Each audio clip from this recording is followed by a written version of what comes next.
How to add or remove credit or a debit card on Shein account.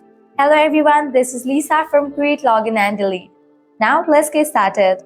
Launch your Shein app. Here we go. Make sure you have already logged into your account. You will land to the shop page. Firstly, you have to purchase any of the item. So go ahead and select any of the item that you want to order. I'm gonna select this one. After you select the item that you want to purchase, add the item to the cart. Now you can head towards the cart section.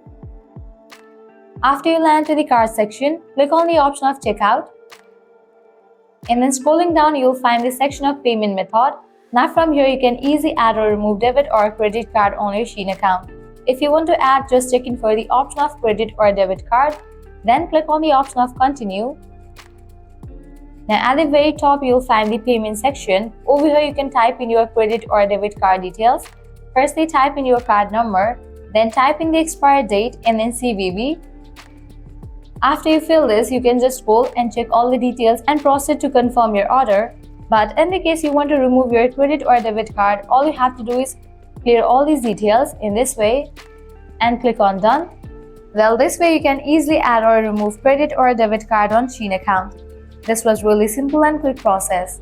At the end, if you guys find this video helpful, don't forget to like, share and subscribe to our channel. Thank you.